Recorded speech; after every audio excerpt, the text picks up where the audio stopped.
into her boss and laughed, the same way she used to laugh with me. Right then, I knew. I was no longer her husband, just a name she introduced as Graham, from data. I'm Graham. I stood there at her company party, holding a homemade pie no one wanted, realizing I had quietly become invisible in my own marriage. But instead of causing a scene, I walked away. No shouting. No confrontation. Just silence, and a plan. Have you ever discovered betrayal not with a bang, but with a whisper? Tell me, would you have stayed and fought? Or walked out like I did? Let's talk about dignity, betrayal, and what it really means to leave. Graham stood at the edge of the rooftop patio, holding a homemade pie no one asked for, watching his wife disappear into a world where he no longer existed. The wind tugged at his corduroy jacket, sharp with the kind of cold that settled into the joints. Around him, the party glowed with warm lights and curated charm, candlelit cocktail tables, muted jazz from a hidden speaker, and groups of colleagues laughing in bursts that sounded almost rehearsed. The scent of cranberry tart and rosemary gin mingled in the air, but Graham could only focus on the figure of Marcy, his wife, weaving effortlessly through the crowd in a white satin dress. He'd made the pie that morning, a family recipe. Marcy had once called it holiday glue, back when Thanksgivings meant mismatched chairs and too much whipped cream. But tonight, it sat in his hands like an afterthought. He looked down at it, a perfect crust, not a crack in sight, and suddenly felt absurd. No one here cared for flaky pastry. No one even noticed him. A younger couple passed behind him. The woman giggled, a glass of sparkling something in hand, and said, "This place feels like a Vogue spread." Her partner replied, "That's because Daniel's in charge now. He doesn't do normal." Graham kept his head low. He didn't know these people, and clearly, they didn't know him. Marcy had invited him that morning, over burnt toast and silence. "I think you should come tonight. It's a team thing for Daniel." "Kind of a big deal," she'd said, not looking up from her phone. She hadn't offered a dress code. He wore what he thought appropriate, brown corduroys, a pale blue shirt, and his better loafers. The moment he stepped onto that rooftop and saw the sleek suits, silk blouses, and minimalist heels, he knew he was overdressed in all the wrong ways. Marcy spotted him near the bar and smiled, the kind of polite smile you reserve for old coworkers. She walked over, kissed his cheek quickly, too quickly, and said, "Come on, I'll introduce you." She led him to a group chatting near a standing heater. "This is Graham," she said brightly. Then, after a beat too long, she added, "He's in data. Not my husband. Not retired engineer. Just data." The group nodded vaguely, then turned back to their drinks. One man, who looked like he'd stepped out of a men's catalog, asked Graham, "Still working?" And when Graham opened his mouth to explain his early retirement, the man had already turned away, deep in conversation with a woman in a sequin shawl. Graham stood there, nodding to no one, clutching his pie. Marcy had already moved on, gliding toward the far end of the patio where a velvet booth sat elevated slightly above the rest of the crowd. Daniel Kraft sat there, relaxed, ankle crossed over knee, a glass of amber liquid in hand. His hair was the kind of silver that came with expensive barbers and good lighting. Marcy leaned in close as she greeted him, her hand resting on his shoulder like it belonged there. Graham didn't move. His eyes followed the arc of her laugh, the tilt of her head. She touched her hair, then adjusted the hem of her dress as she sat beside Daniel. He said something into her ear. She laughed. It was the kind of laugh that opened a room, the kind she used to save for Graham when they danced in the kitchen during dish duty. A woman brushed past him, murmuring under her breath, "I thought he came alone." The words hit him square in the chest, not because they were cruel, but because they were honest. That's what he looked like, a man who didn't belong to anyone. He stepped away from the heater and moved toward the edge of the patio. From there, he could see the city stretched out below, faintly glowing rooftops, headlights curling through downtown streets, and a crescent moon rising above the trees. He took a sip from his untouched drink. The ice had already melted. In a sentimental mood drifted through the speakers, Duke Ellington's notes filling the air like a memory. Graham glanced back toward Marcy.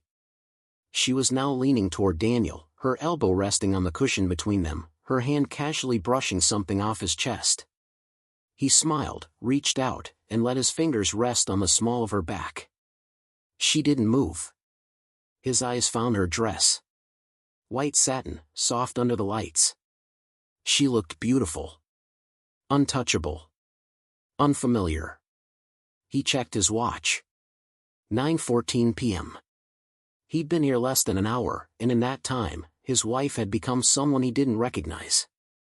He remembered what she had said the year before, as they'd stood in their cluttered kitchen carving turkey together. "Next year, I'll wear white, and you'll carve the turkey." He had smiled at her then, kissed her flour-dusted forehead, and believed it. But tonight, she wasn't looking at him. She wasn't carving anything. She was unraveling their history in satin and candlelight, one careful laugh at a time. Daniel leaned in. He whispered something, and Marcy laughed again, this time deeper, throatier. Her hand found his chest and stayed there. Graham's grip tightened on the pie dish. He couldn't hear what was being said, but he didn't need to. It was all there in the ease of their posture, the casual touches, the language of people who had already crossed a line and decided it was worth it. He looked around. No one else noticed. Or maybe they did, and simply didn't care. He was just in Data, after all. He took a breath, slow and deliberate. Then he walked toward the buffet table. The lights shimmered off the glass dishes and polished silver tongs. He set the pie down carefully, aligning it between a bowl of stuffing and a tray of artisan cheeses. He straightened the edges of the foil, brushed a crumb from the crust, and stepped back. Graham dat cheek pai suang bon buffet, di tang ra tang mai, kong noimot loy. You left early, Walter said, without looking up from his coffee. Sometimes that says more than shouting ever could. Graham stood beside the booth, his hands tucked in the deep pockets of his coat, still chilled from the wind outside. The diner smelled like burnt toast and maple syrup, the kind of scent that lingered in the wallpaper and behind the counter. The bell above the door had just jingled when he walked in, prompting a familiar voice from behind the counter, the usual, "Walt?" Mrs. Keene didn't wait for an answer. She never did. She just poured the coffee, 2 sugars, no cream. Walter Dre, sharp-eyed despite his slouched posture, gestured to the seat across from him. "Sit down, son. You look like you haven't slept since Tuesday." Graham sat, slowly, like his bones were heavier than they used to be. His corduroy jacket creaked faintly as he moved. He folded his hands on the table but didn't say anything. The sounds of forks against plates, distant laughter, and a local radio playing an old Neil Diamond song filled the silence. "I heard there was a pie," Walter said, finally looking up. "Heard it was left behind." Graham let out a dry breath. "Too sweet, probably." Walter studied him for a moment. "Not the pie I'm talking about." They sat in silence until Mrs. Keene placed a plate of scrambled eggs and rye toast in front of Walter. For Graham, just coffee. He hadn't asked for it, but she knew. He'd been coming here long enough that she could read his face better than most. "You ever think," Walter began, dabbing at the corner of his mouth with a paper napkin, "that sometimes the loudest betrayals come in whispers? In what's not said?" Graham stirred his coffee, watching the cream swirl but never fully mix in. "I used to tell my father," he said softly, "that silence could be a statement. I believed it. You still should." Walter reached into his coat and pulled out a small USB drive, placing it gently between the salt and pepper shakers. "I didn't ask questions. I just figured you should have it." Graham looked at it, but didn't touch it. "What is it?" Walter didn't blink. "Truth." The rain had started again when Graham stepped back outside. The kind of rain that soaked your collar before you realized it. He walked the 2 blocks home slowly, passing by the church with the crooked bell and the bookstore with the "Closed for Black Friday" sign taped to the door. His boots left faint impressions on the damp sidewalk, only to be erased moments later by the drizzle. Back home, he placed the USB next to the ceramic bowl of keys, hesitated, then picked it up again and walked straight to the study. The MacBook creaked when he opened it, the screen sluggish from age.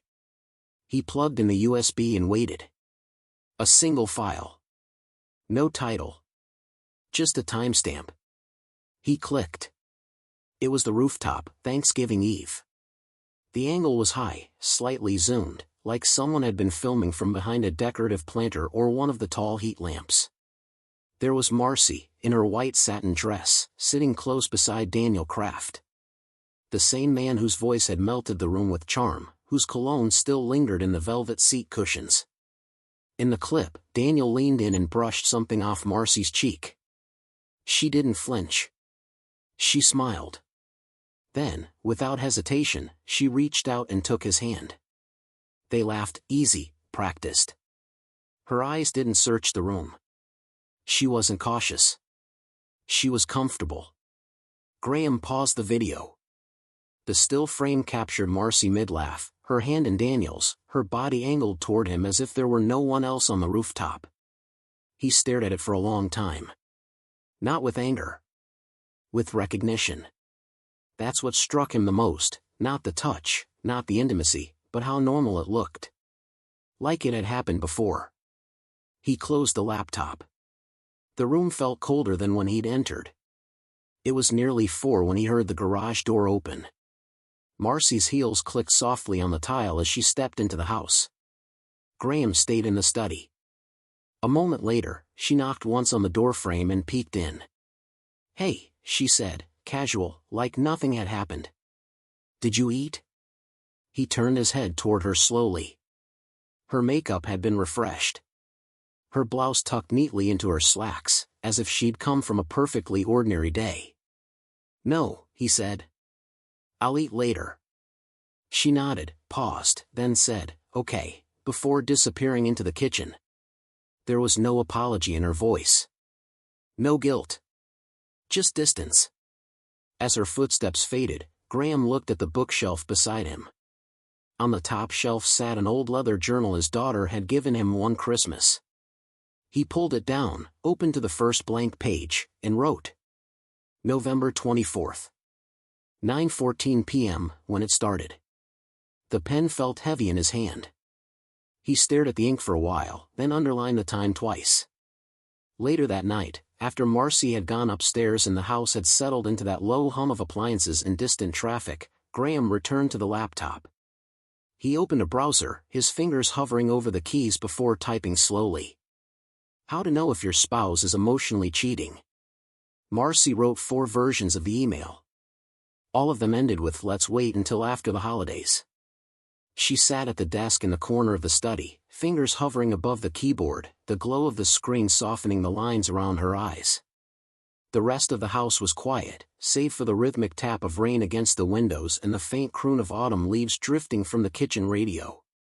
Outside, the sky had surrendered to the kind of gray that made time feel slower, and the air inside carried the subtle scent of rosemary and something left too long on a low simmer. Graham stood at the stove, pouring hot water over loose-leaf tea. The kettle let out a tired sigh as he turned off the flame. He moved deliberately, without urgency, every motion quiet and precise, adding honey, stirring without clinking the spoon, wiping the counter where nothing had spilled. He hadn't spoken since breakfast. From the corner of his eye, he could see her back slightly hunched, the way she always did when she wasn't sure about the words she was choosing. He didn't need to see the screen to guess who the draft was for. She paused, pressed a key, then backspaced quickly. He turned away before she caught him watching. A low vibration on the counter interrupted the hush. His phone, screen lit, ruby, mobile. It rang twice before switching to voicemail. Her voice came through a moment later, gentle, familiar. "Hi, Dad. Still coming for Christmas? Let me know. I've got your pie dish." He stared at the phone, but didn't press play again. Instead, he opened the drawer by the sink, pulled out a folder he hadn't looked at in months, family files, insurance records, scanned tax forms. A shared archive between him and Marcy, back when trust was easier. Back when they still shared playlists and passwords. Buried in a subfolder titled Home Planning, he found it. A scanned lease agreement for a condo on Fairview Street. The signature at the bottom was hers. The move-in date, January 5th. 1 month away. Rent listed at $2,400 a month. Occupant, Marcy Ellison. He flipped through the pages slowly, each one confirming what he already suspected. On the third page, a typed note caught his eye: second occupant to be added in February. Application pending. He closed the folder without a sound, even as his pulse throbbed at his temples. The tea had gone cold. Marcy emerged from the study a few minutes later, holding her mug with both hands like it might anchor her. She stopped short when she saw him standing near the dining table, the folder open in front of him. They didn't speak. She looked at the papers, then at him. Her lips parted, just slightly, but no words came. And Graham didn't ask. He didn't need to. The look in his eyes was different now, steady, unreadable. She looked down, her grip tightening on the mug. He said nothing. He simply closed the folder, placed it neatly on the table, and walked past her. "Graham," she said softly, but not as a question. More like the start of a sentence she knew she wouldn't finish. He paused at the door, hand on the knob. "Not today," he said, voice low, even. Then he stepped out into the misting rain, letting the screen door close with a soft click behind him. The house remained still. In the corner of the living room, a wedding photo lay face down on the mantel. Neither of them had moved it. But neither of them had turned it back up, either. Back at the desk, the screensaver kicked in, hiding the draft email Marcy hadn't sent. And outside, across the street, Walter walked slowly with his wooden cane, head tilted upward, pausing for a moment to glance at Graham's darkened window before continuing on, step by step, into the fog. The email said just one word in the subject line: confirmed. That was all it took to end whatever doubt he had left. The house was silent except for the soft, wandering notes of winter solitude coming from the radio on the windowsill. Outside, the rain fell thin and constant, like a whispered secret that refused to stop. Graham sat at his desk, the old leather chair beneath him creaking as he leaned forward. The smell of coffee long gone cold filled the room.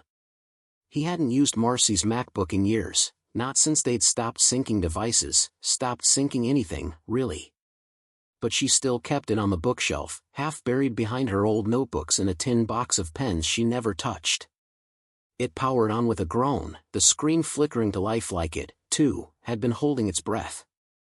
He found the email draft in her unsent folder. Addressed to Daniel. The subject line: confirmed. There was no body text, no attachments. Just that word. Timestamped 38 minutes after her doctor's appointment on December 1st. On a hunch, Graham checked her calendar. There it was, OBGYN, 10:30 a.m., typed in her usual shorthand, tucked between a teen check-in and an unnamed lunch event. He opened her messages next, flipping through the last 10 days of exchanges she hadn't bothered to delete. At 11:08 a.m., she had texted Daniel, "All good. We'll call later." His eyes lingered on that message longer than the others. All good. What did that mean? And why did it echo so cleanly after a medical appointment?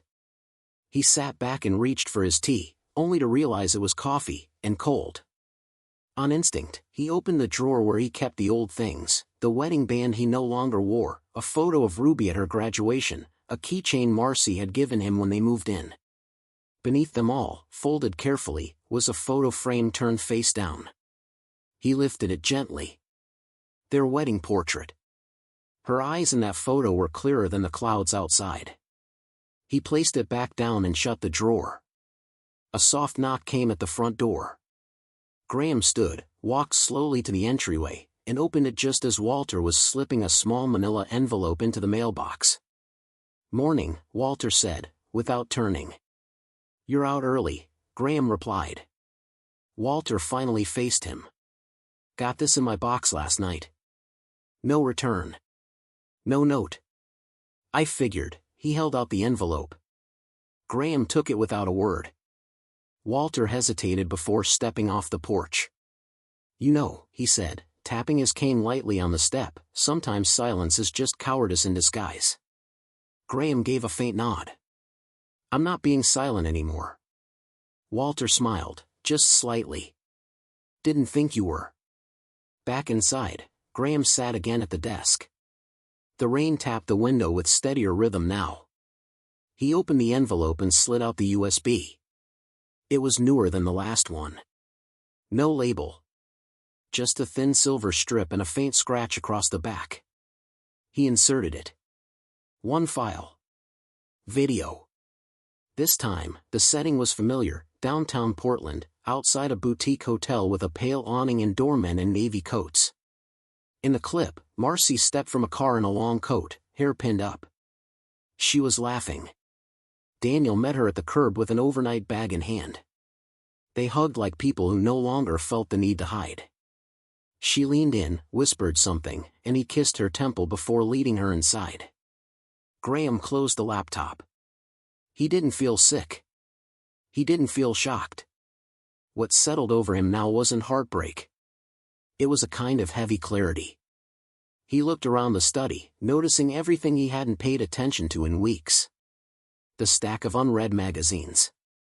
The pen Walter had given him, the Parker with the weighty barrel, lying neatly atop a fresh notebook. A quiet cue. He reached for his phone and opened the contacts. Scrolled slowly. Found the listing, Wexler, Briggs & Hastings, Quiet Divorce Services. He pressed call. A calm voice answered on the second ring. Good morning. Wexler and Associates. I'd like to schedule a consultation, Graham said. Certainly. May I ask the nature of the case?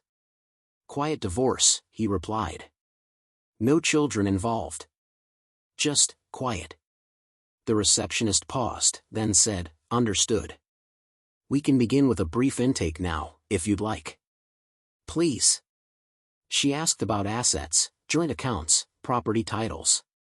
Graham answered everything with the precision of a man who had rehearsed it all in his head a dozen times. At the end, the woman said, one last question, Mr. Ellison. Just for our records, when did you know it was over? Graham didn't hesitate. When she stopped hiding. Marcy came home with leftovers from a team dinner. Graham had set the table for one. The snow outside had dulled to a soft hush, blanketing the street in quiet forgiveness. In the Ellison home, the lights were dimmed low, the only real glow coming from the modest strand of white bulbs draped along the windowsill. From the old radio in the kitchen, a crackling version of Silent Night drifted through the still air, untouched and undisturbed. Graham sat at the dining table, a bowl of reheated butternut squash soup in front of him, and a worn paperback of Mice and Men to his left. He spooned the soup slowly, pausing every now and then to turn a page, though it was hard to tell how much he was reading and how much he was simply avoiding the emptiness of the room. He hadn't lit the fireplace. Hadn't decorated the tree. The stockings remained folded in a drawer upstairs. It wasn't out of protest. Just honesty. This year, the celebration would have felt dishonest. By 8:30 p.m., the house remained quiet. Ruby hadn't come. He hadn't expected her to, but he'd made sure the guest room was clean, just in case. She'd texted a week ago, save me a slice if y'all cook early. But her voice had held uncertainty even through the message. Graham had replied with a simple thumbs-up emoji. That was all they could manage lately, distance camouflaged as politeness. The soup was nearly gone when the front door clicked open. The clock read 8:47 p.m. Marcy stepped inside, shaking snow from her coat, a paper bag in hand. Her cheeks were pink with cold, her lipstick intact. She didn't look surprised that the table was only set for one. Didn't ask where the tree was. She held up the bag. We had steak and Brussels sprouts. Want some? Graham looked at her for a moment, then shook his head lightly. No, thanks. She nodded, as if she hadn't expected otherwise, and moved to the kitchen. He didn't watch her. Just returned to his book, letting his finger rest on the page he'd folded earlier. I got you to look after me, and you got me to look after you. How long had it been since either of them had done that? His phone buzzed beside the soup bowl. Voicemail, Ruby. He let it play on speaker, not looking at the screen. "Hi, Dad. I know it's Christmas. I'm sorry. I didn't feel like home was ready. Maybe that's on me. Or maybe it's on you both. I couldn't pretend this year. But I love you. Okay? I love you." He tapped the screen gently, ending the message, then wiped his hands on a cloth napkin before standing.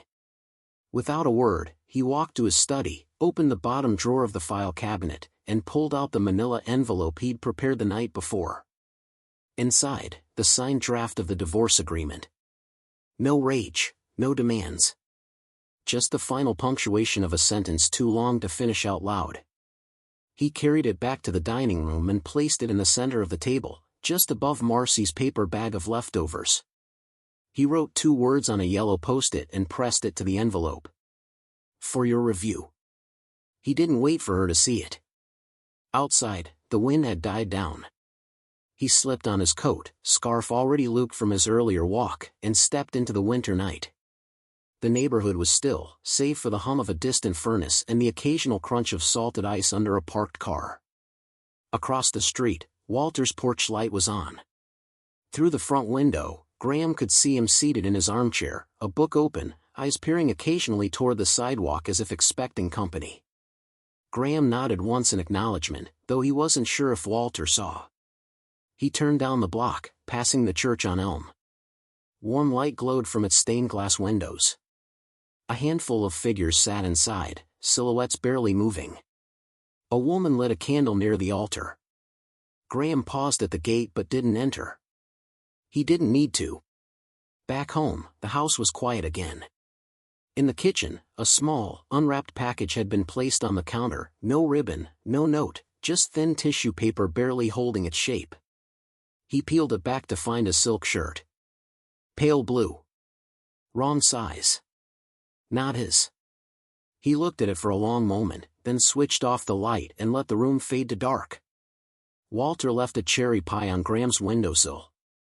There was no note. Just a folded napkin with one sentence, "Peace looks good on you."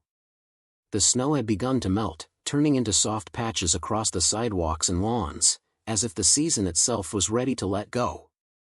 The world outside was still mostly gray, but the air had lost its bite. Graham stood by the window, one hand resting lightly on the sill where the pie sat. He didn't lift it right away. He just looked at it for a moment, at the careful crimping along the crust, the faint steam still rising. Walter had always been a man of quiet gestures. That morning, Graham dressed in his warmest flannel and corduroy, wrapped the cherry pie in a tea towel, and tucked a copy of The Grapes of Wrath under his arm. The community hall was hosting its winter book drive, and for once, he didn't have to talk himself into going. Inside, the hall buzzed with a low hum of conversations and the soft scuffle of boots against wooden floors. Tables lined with gently used books stood beneath banners made by local school kids, cut-out snowflakes, glitter-glued letters, a paper chain or 2 left from Christmas. Near the back, a station offered free coffee in styrofoam cups of cider. Outside, scarves flapped in the breeze and someone laughed loudly about slipping on slush. June Carver stood behind a table marked Classics and Memoir. Her eyes lit up when she saw him. "Well, look who's brave enough to emerge from the cave," she teased, reaching for his pie. "Please tell me this is for us and not just your lunch." Graham smiled and handed it over. "Might be both." She placed the pie down, then leaned in slightly. "You look like someone who just finished a long chapter." He glanced at the copy of Steinbeck in his hand, then back to her. "Maybe I have." They shared a warm silence before June was called away by a volunteer who needed help alphabetizing the poetry section. Graham wandered toward the memoir shelf, flipping through pages without urgency, occasionally greeting familiar faces with a nod. That's when he saw her. Ruby stood just inside the door, snow still melting on her coat, a small envelope clutched in one hand. She didn't speak right away. Instead, she walked toward him, slowly, deliberately, like a daughter unsure if her father was still hers to come home to. When she reached him, she wrapped her arms around his waist and buried her face in his chest. "I'm sorry," she whispered. He rested a hand gently on her back. "You're here. That's enough." She pulled away, eyes glassy but clear, and held out the envelope. "Mom wrote this in 2016. I found it in a drawer when I was helping her move out. She never sent it." Graham took it, unfolding the paper with care. The handwriting was Marcy's, sharp, slanted, meticulous. "I'm afraid, Graham. I'm afraid I'm not enough for you. Not the woman you thought I'd be. And I keep sabotaging myself before you get the chance to see it." He read every line. Not twice. Just once. Then he folded it again and slipped it into the case of his reading glasses. "I'll come back next spring," Ruby said quietly. "If you're still around." "I'll be here," he said, and meant it. Later, near the closing hour, Walter appeared. He didn't say much, he never did, but he stepped beside Graham at the coffee table, pulled something from his coat pocket, and placed it in Graham's hand. It was the old fountain pen. "The Parker. Someone gave this to me once," Walter said. "Now I think it belongs to you." Graham held it with both hands for a moment, then nodded. "Thank you." They didn't need to say anything more. As the event wound down, Graham helped fold chairs and stack books. When the last table was cleared, he stepped outside. The sun was setting, casting a pale gold across the half-melted snow. He didn't look back. The streets were quiet. Peaceful. Near the corner, the bookstore glowed warmly from within. June stood beneath the awning, holding a paper cup, her breath fogging gently in the air. She caught his gaze, lifted the cup slightly in greeting, and smiled. Graham nodded slightly. Said nothing. Even after the snow had melted and the guests had gone, something gentle lingered, like the aftertaste of a quiet truth finally spoken. Graham didn't need revenge, or an audience. He needed space to breathe again, and the courage to leave with his dignity intact. Sometimes, healing isn't loud. It's a cherry pie on a windowsill, a walk away from what no longer fits, and the quiet act of choosing peace. And maybe that's the truest kind of strength, learning when to stay, and when to lovingly let go.